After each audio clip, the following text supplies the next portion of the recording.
ಸ್ನೇಹಿತರೆ, ನಮ್ಮ ದೇಶದ ಯಾವುದೇ ಮೂಲೆಗೆ ಹೋದರೂ ದೆವ್ವದ ಕತೆಗಳಿಗೇನು ಕಡಿಮೆ ಇಲ್ಲ. ಹಾಗೆಯೇ ನಾವಿಂದು ಕೋಲ್ಕತ್ತಾದ ದೆವ್ವದ ಕಥೆಯೊಂದನ್ನು ಹೇಳಲಿದ್ದೇವೆ. ಇಲ್ಲೊಂದು ಹಾಂಟೆಡ್ ಬಿಲ್ಡಿಂಗ್ ಇದೆ.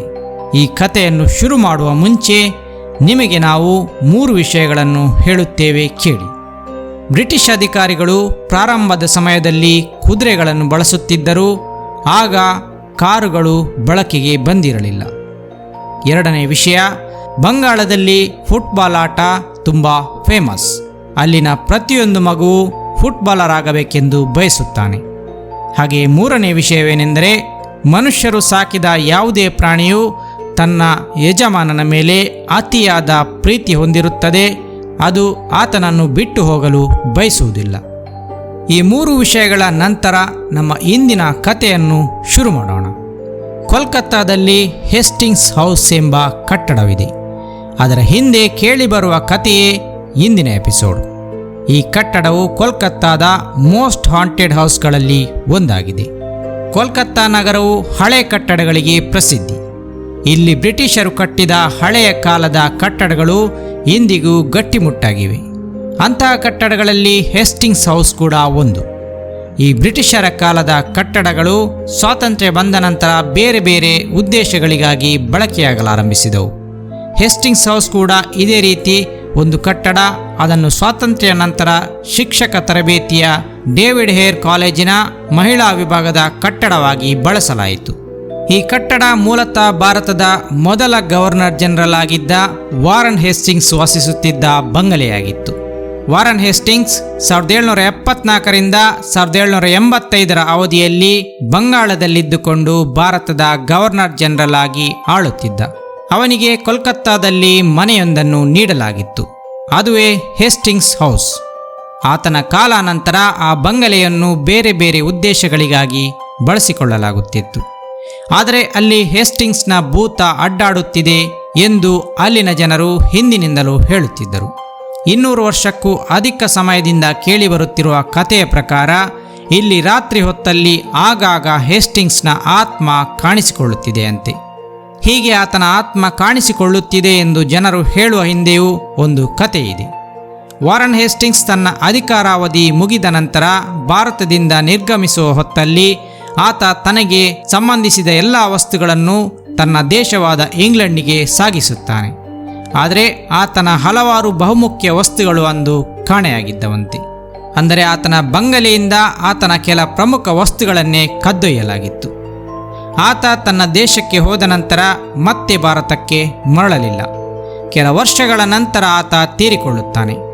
ಆ ನಂತರ ಭಾರತದಲ್ಲಿ ಕೋಲ್ಕತ್ತಾದ ಈ ಹೇಸ್ಟಿಂಗ್ ಹೌಸ್ನಲ್ಲಿ ಆತನ ಆತ್ಮ ಆಗಾಗ ಕಾಣಿಸಿಕೊಳ್ಳಲಾರಂಭಿಸುತ್ತದೆ. ಆತನನ್ನು ಜನರು ಕುದುರೆಯಲ್ಲಿ ಕುಳಿತು ಬರುವುದನ್ನು ನೋಡಿದ್ದಾರಂತೆ. ಆತನ ಜೊತೆಯಲ್ಲಿ ಒಟ್ಟು 4 ಕುದುರೆಗಳಿರುತ್ತವೆ. ಆ 4 ಕುದುರೆಗಳಲ್ಲಿ ಆತ ಒಂದು ಕುದುರೆಯಲ್ಲಿ ಕುಳಿತು ತನ್ನ ಆಫೀಸರ್ ಗ್ರೇಡ್ಗೆ ತಕ್ಕಂತೆ ಬರುತ್ತಿದ್ದನಂತೆ. 1780 ಸಮಯದಲ್ಲಿ ಬ್ರಿಟಿಷ್ ಅಧಿಕಾರಿಗಳು ಕುದುರೆಗಳನ್ನು ಬಳಸುತ್ತಿದ್ದರು. 1900 ನಂತರವಷ್ಟೇ ಭಾರತದಲ್ಲಿ ವಾಹನಗಳ ಓಡಾಟ ಶುರುವಾಯಿತು. ಈ ಹೇಸ್ಟಿಂಗ್ಸ್ ಹೌಸನ್ನು ಜನ ಇಂದಿನವರೆಗೂ ಹಾಂಟೆಡ್ ಹೌಸ್ ಎಂದೇ ಪರಿಗಣಿಸುತ್ತಾರೆ. ಶಿಕ್ಷಕರ ತರಬೇತಿ ಕೇಂದ್ರವಾದರೂ ಕೂಡ ಅಲ್ಲಿ ಜನರಿಗೆ ಸದಾ ಹೇಸ್ಟಿಂಗ್ಸ್ನ ಭೂತ ಕಾಣಿಸುತ್ತಿದೆಯಂತೆ. ತನ್ನ ಕಳೆದು ಹೋದ ವಸ್ತುಗಳಿಗಾಗಿಯೇ ಇಂದಿಗೂ ಆತ ಆಗಾಗ ಇಲ್ಲಿಗೆ ಬರುತ್ತಾನೆ ಎಂದು ಜನ ನಂಬುತ್ತಾರೆ.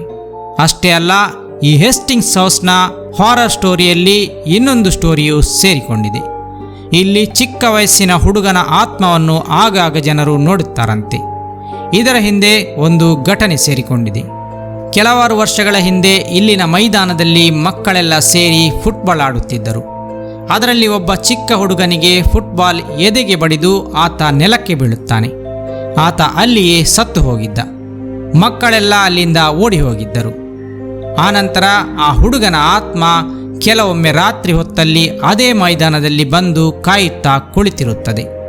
ಆ ಮಕ್ಕಳು ತನ್ನೊಂದಿಗೆ ಆಡಲು ಮತ್ತೆ ಬರುತ್ತಾರೆ ಎಂಬ ನಿರೀಕ್ಷೆಯಲ್ಲಿ ಆ ಹುಡುಗ ಕಾಯುತ್ತಾ ಇರುತ್ತಾನೆ. ಹೀಗೆ ನಡೆದ ಘಟನೆಗೆ ತಕ್ಕಂತೆ ಈ ಹೇಸ್ಟಿಂಗ್ಸ್ ಹೌಸ್ನ ಬಳಿಯಲ್ಲಿ 2ನೇ ಆತ್ಮವು ಸುಳಿದಾಡುತ್ತಿದೆ ಎಂದು ಹೇಳಲಾಗುತ್ತದೆ. ಸ್ನೇಹಿತರೆ, ಇಷ್ಟೇ ಅಲ್ಲ, ಈ ಹೇಸ್ಟಿಂಗ್ಸ್ ಹೌಸ್ನ ಬಳಿಯಲ್ಲಿ 2 ಅಲ್ಲ ಮೂರನೇ ಆತ್ಮವು ಕಾಣಿಸಿಕೊಳ್ಳುತ್ತದೆಯಂತೆ. ಆದರೆ ಅದು ಮನುಷ್ಯರ ಆತ್ಮವಲ್ಲ, ಒಂದು ಕುದುರೆಯ ಆತ್ಮ. ಬಿಳಿ ಕುದುರೆಯೊಂದು ಇಲ್ಲಿ ಆಗಾಗ ಕಾಣಿಸಿಕೊಳ್ಳುತ್ತದೆಯಂತೆ. ಈ ಬಿಳಿ ಕುದುರೆ ಹಿಂದೆಯೂ ಒಂದು ಕತೆ ಇದೆ. ಈ ಕತೆ ಇತ್ತೀಚಿನದಲ್ಲ. ವಾರನ್ ಹೇಸ್ಟಿಂಗ್ಸ್ ತನ್ನ ದೇಶಕ್ಕೆ ಮರಳಿದ ಕೆಲ ವರ್ಷಗಳ ನಂತರ ಇಲ್ಲೊಬ್ಬ ಶ್ರೀಮಂತ ವ್ಯಕ್ತಿ ವಾಸವಿದ್ದನಂತೆ. ಆತನ ಬಳಿಯಲ್ಲಿ ಒಂದು ಬಿಳಿ ಕುದುರೆ ಇತ್ತು. ಆತ ಅದನ್ನು ಪ್ರೀತಿಯಿಂದ ಸಾಕಿದ್ದ. ಆತ ಕರೆದ ಕೂಡಲೇ ಅದು ಓಡಿ ಬರುತ್ತಿತ್ತು.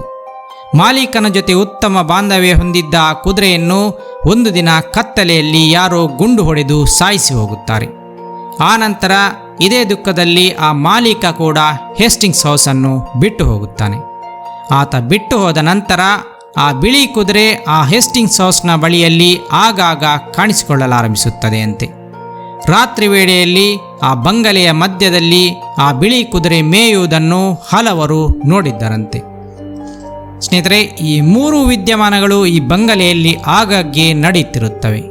ಹಾಗಾಗಿ ಸುತ್ತಮುತ್ತಲಿನ ಜನ ರಾತ್ರಿ ವೇಳೆಯಲ್ಲಿ ಇದರ ಹತ್ತಿರ ಬರುವುದನ್ನೇ ಬಿಟ್ಟು ಬಿಟ್ಟಿದ್ದಾರೆ. ಅವರಿಗೆ ಹತ್ತಿರ ಬಂದಾಗ ಏನಾದರೊಂದು ಕಾಣಿಸಲಾರಂಭಿಸುತ್ತದೆ. ಜೊತೆಗೆ ಕೆಲವೊಂದು ಶಬ್ದಗಳು ಕೇಳಿಸುತ್ತದೆಯಂತೆ. ಎಲ್ಲ ಭೂತ ಬಂಗಲೆಯಲ್ಲೂ ಕೇಳಿಸುವಂತೆಯೂ ಇಲ್ಲಿಯೂ ಶಬ್ದಗಳು ಕೇಳಿಸುತ್ತವೆ. ಹಗಲು ವೇಳೆಯಲ್ಲಿ ಈ ಬಂಗಲೆಯು ಚಟುವಟಿಕೆಯ ಕೇಂದ್ರ ಬಿಂದುವಾದರೆ, ರಾತ್ರಿ ವೇಳೆಯಲ್ಲಿ ಇಲ್ಲಿಗೆ ವಾರನ್ ಹೇಸ್ಟಿಂಗ್ಸ್ ಬರುತ್ತಾನೆ 4 ಕುದುರೆಗಳ ಜೊತೆಗೆ. ಮತ್ತೊಂದು ಬಿಳಿ ಕುದುರೆ ಮೇಯುತ್ತಿರುತ್ತದೆ. ಹಾಗೆಯೇ ಮೈದಾನದಲ್ಲಿ ಚಿಕ್ಕ ಹುಡುಗನೊಬ್ಬ ಆಟವಾಡಲು ತನ್ನ ಸ್ನೇಹಿತರನ್ನು ಕಾಯುತ್ತಿರುತ್ತಾನೆ. ನೀವು ಕೋಲ್ಕತ್ತಾಗೆ ಹೋದರೂ ಕೂಡ ಈ ಬಂಗಲೆ ಹತ್ತಿರವಂತೂ ಖಂಡಿತ ಹೋಗಬೇಡಿ.